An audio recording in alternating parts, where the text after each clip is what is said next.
સુરત શહેર police economic offences wing આર્થિક ગુના નિવારણ શાખા એના દ્વારા એક ફરિયાદ દાખલ કરવામાં આવી હતી 19 સપ્ટેમ્બરના રોજ.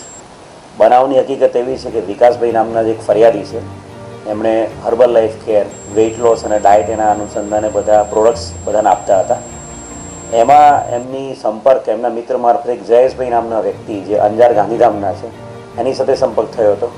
જયેશભાઈએ હર્બલ કેરની અલગ અલગ પ્રોડક્ટ્સ માટે ફરિયાદી સાથે વાતચીત કરી હતી અને જ્યારે એમની સાથે સારા સંબંધો બંધાઈ ગયા એમના મિત્રતાના તે પછી જયેશભાઈએ ફરિયાદીને એવું કહ્યું હતું કે અમે લોકો અલગ અલગ કંપનીઓ ચલાવીએ છીએ. દ્વારકા ગ્રુપ પરફ્યુમ નામની કંપની અમારી છે, સાથે સાથે આરડી ઇન્ફોટેક નામની કંપની, એના દ્વારા અમે ગવર્મેન્ટના કોમ્પ્યુટર ક્લાસીસના કોન્ટ્રાક્ટ લેતા હોઈએ છીએ.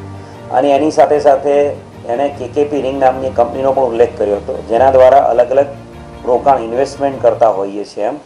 અને એ ફરિયાદીને વિકાસભાઈને આરોપી જયેશભાઈની વાતોમાં વિશ્વાસ આવ્યો હતો અને ફરિયાદી વિકાસભાઈ, એમના પરિવારના સભ્યો, એમના મિત્રો એ બધાએ મળીને જે આરોપી જયેશભાઈ અને એમના પત્ની દીપાબેન છે એમની આ જે કંપનીઓ છે એમાં અલગ અલગ 6 કરોડ 50 લાખ જેટલું રોકાણ કર્યું હતું. ઇનિશિયલી રૂટીન ટાઈમમાં એ લોકો ઇન્વેસ્ટમેન્ટના સામે એ લોકોને પૈસા આપી દેતા હતા.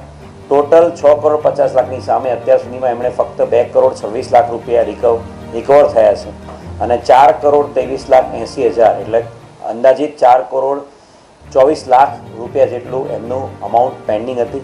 અને જ્યારે ફરિયાદીને એવું લાગ્યું એમના મિત્રોને બધા સાથે આ વ્યક્તિએ છેતરપિંડી કરી છે એટલે ઇકોનોમિક ઓફેન્સીસ વિંગમાં એની અરજીની તપાસ કરવામાં આવી હતી અને ત્યારબાદ માનનીય પોલીસ કમિશનર સાહેબના સુપરવિઝન હેઠળ આ બનાવ અનુસંધાને ગુનો દાખલ કરવામાં આવ્યો હતો અને ગુનાની તપાસ ઇકોનોમિક ઓફેન્સીસ વિંગ દ્વારા કરવામાં આવી હતી અને 2 આરોપીઓને ગાંધીધામ અંજાર એક ટીમ મોકલીને બંને આરોપી જે મુખ્ય આરોપીઓ છે જયેશભાઈ, એમના પત્ની દીપાબેન, બંનેની ધરપકડ કરવામાં આવી છે. આરોપીના ફર્ધર રિમાન્ડ લેવાની હાલ પ્રોસિજર ચાલુ છે અને આરોપીઓએ જે અલગ અલગ આ કંપનીઓ બનાવેલી હતી એના બેંક અકાઉન્ટના સ્ટેટમેન્ટ, એની સાથે સાથે આરોપી બિટકોઇનમાં કે ક્યાંય રોકાણ કર્યું હોય તો એ બાબતે પણ હાલ તપાસ કરવામાં આવે છે.